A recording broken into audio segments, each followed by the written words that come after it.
So here is how my current allocation per sector is looking like. We have about 60% invested into big tech. We have about 10% invested in semiconductor chip creators and 30% invested into the financial sector. So if we look at some of the top performers in the portfolio, we can see that Microsoft is outperforming with plus 28%. We can see Robinhood is outperforming massively with 26%. Meta plus 13% and Netflix plus 10%. As I mentioned, I did get hit a little by lump summing 10k right before the tariff pullback happened, but even with that timing, I'm sitting in a healthy average return right now. And what's good to see is that every single position is in the green. The only one that's a little bit in the red is AMD. That's because I just added it last week and also bought some this morning. So obviously that didn't have time to move yet. But overall speaking, I'm very pleased with the performance so far, and I think we will outperform the market for the rest of the year. Alright, let's talk about one of my biggest winners to date right now, which is Robinhood. My position is up huge this year so far with a total return of 32%. I think this has been a large move so far, but even more movement is coming as there is talks about Robinhood being added to the S&P 500 potentially. So I think based on that, we are seeing the price run up to all-time highs right now. Besides that, I'm still bullish on the stock. I'm going to talk a little bit about what developments I see flying under the radar and how I see this also playing into the market recovering and entering potentially a new mini bull market. So first, let's zoom out a little bit. The overall market is looking really strong right now. We did see SPY drop during the tariff announcements, but we've already seen a very clean recovery. We're now pushing back towards 600 and we're sitting also above the 200 daily average and also the weekly average. Now, I'm not much of a technical trader, but I have noticed that when SPY drops below the 200 weighted moving average and it then recovers that point again a few weeks later or maybe even a few months later, it often marks the end of a correction and it's going to start a new leg up. Now back to Robinhood. This for me is a good example of a stock that is benefiting, especially in bull markets. And I think what's even more important with Robinhood specifically is that you can clearly see that the management is executing at a very high level. The stock price has been rising sharply lately and the position is up significantly. It is also with a reason, of course. So if we're going to look at some numbers and KPIs, we can see that the monthly active users on the Robinhood platform has stabilized and is also showing early signs of growth. So if we look back at last quarter, we can see a yearly compounded growth rate of 25%, which is pretty high. And with that, we can see that Robinhood has successfully reversed the decline from earlier years, where the number of users is now again growing. We can also see that, especially when we look at the gold subscribers, which is a really good example of why Robinhood is a good investment to me right now. It's because they are looking at different revenue streams and also the much stickier ones, which are going to be subscriptions like Robinhood Gold. So they reported 3.2 million subscribers last quarter and also a growth rate of 20% year over year. Robinhood Gold is basically a subscription service for normal people as well, so not just traders, because it can give you, for example, cash back on all of the transactions that you make with the card that you will get. You will get services like private banking, and they are also trying to release new products all of the time. And something that I always try to look at with the stocks that I'm investing in is how the branding looks and what the storytelling is from the brand and how they are executing on marketing.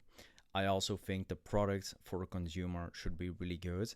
And in this instance, I think this product is really strong. That's also why we are seeing such huge growth in the gold subscriber amounts. They're also increasing the assets under custody that they have currently and at a pretty high growth rate actually. So the growth rate for this KPI was 57% last quarter, which is absolutely massive. And I think this will accelerate as well because as we are seeing, it has been accelerating really since Q1 in 2023. So this is on a long runway, and I think it has a lot of room for improvement moving forward. And then, of course, the total revenue basically displays what we discussed earlier with the different KPIs, where we see huge growth happening of 48% year over year. People think that stocks like Robinhood and a few other examples are kind of meme stocks, but I think the data and the numbers that we've looked at show that it's actually a very serious business that's growing at a very fast rate. And that's also why the stock price is running up so much. So the position is up big currently, but we are not looking to trim it just yet. I think it has a lot more room for growth in it. The total return over the past month since we opened the position is 32%, which is obviously awesome. It's not the biggest position in my portfolio, but still we made a decent gain on it.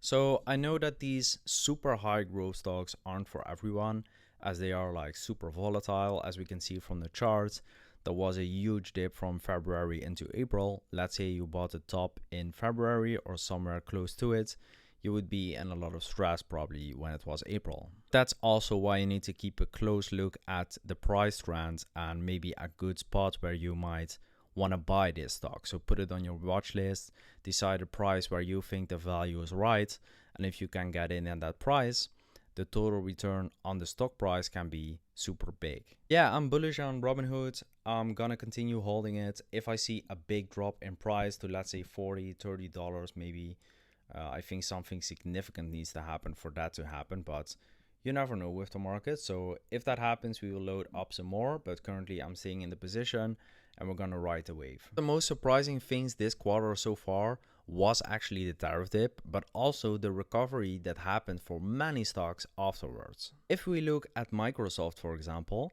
we see a really sharp dip when the tariff announcements happened, but we also see a really strong recovery. And I think the market undersold this stock heavily when the tariffs were announced. So whenever the price got close to the high of 2023, we saw a big bounce from that level up to the prices where it's at right now, which is very close to all-time high. And I do expect it to break through and follow up on that move. If we look at another favorite stock of mine, which is Netflix, we can see a similar move happening, but we already saw a new all-time high here and a great recovery after the tariff dip. And it doesn't really matter what stock we're gonna look at, the list goes on and on, you will see the same pattern happening. And this also plays into what I mentioned in one of my previous videos, that we don't want to take action based on headlines or emotion. We want to be data driven, look at the company numbers, but also the fundamentals, and make a choice based on that. Sadly enough, I didn't get to double down at the bottom like I wanted to, but I kept buying smart. I added to discounted positions week by week, and now they are all in the green. We can see this even more clearly when we look at the broader market. So if we look at, for example, SPY stock, you will see the sharp dip happening with the tariff announcements, but the market recovered so swiftly in just a couple of weeks to the point where the market is overreacting heavily to news coming out. Great companies get really cheap, and then when the smoke clears even a little bit, everybody starts buying. And this is also a good example of why we are trying to chase growth stock gains, because those often outperform the market. You will see a bigger gain in the same, let's say, broader market move for growth stocks compared to any other stock. So I have started rebalancing my portfolio a little bit, basically to spread out risk and also allocate more capital to the high conviction plays that I'm trying to make. I do not want to be overexposed to a single name, but I also want to put my capital in the names where I have the most conviction. So right now, those are for me Netflix, Meta, and Amazon. Netflix and Meta have already made a little bit of a move, but Amazon is a little bit slow. I do believe all three of these are still heavily undervalued based on forward growth, margin expansion, and also their dominance in the sector. These are not just speculative stocks. These are very well-known names, and probably a lot of you guys have capital inside of these names as well, but I think they are proven giants which are still in expansion mode. The biggest recent move has been AMD. I have added about $2,500 in market value into this position. I think it's a high quality semiconductor play, which we can ride on the AI wave. And I do think that it is undervalued both from a financial but also fundamental perspective. I'm also planning on buying more of this stock once it drops below $100. I don't expect it to, but I am also not going to try and time the market. So if it drops below that number, all cool, we can add some more. If not, we will see what else we can do. And that is essentially what we are trying to achieve with this portfolio on the channel. We are trying to find great companies for great prices, and when we see the market undervaluing something which is normally a market leader, for example, or a compounder, we try and get in for a good price. So I really like that we opened this position. Let's see what happens. And what I see a lot of people doing is only looking at Nvidia as if they gain 100% market share at some point, but it won't happen. AMD will always have a cut of the market, and I think it's being overlooked, especially when we look at key segments such as data center revenue, which is exploding right now, and at the same time the margins are improving at a fast pace. We can see that it's gaining market share, rolling out competitive chips, and also expanding into AI infrastructure. Yet, I think it's trading at a major discount to Nvidia's multiple, for example. And I do think Nvidia is awesome. It is, in fact, the market leader in this segment. But I do think the market isn't pricing in how fast AMD is moving right now, and that it is indeed catching up with some of the chips. So, well, most of the eyes are aimed at Nvidia right now. I do think AMD is undervalued compared to what it should be valued at, and that's how we try and outperform in the long run. Why I'm picking growth investing for the long term is that the data shows that over the last 10 to 15 years, top performing portfolios aren't really built on dividend stocks or value stocks. They really build on companies that can scale fast. So that is what we aim to do with the portfolio as well. We try to get in growth stocks that have a long runway ahead of them so that we can get the annualized return of, let's say, 15% to 20% every single year. And as you can see, this is some data from S&P Global.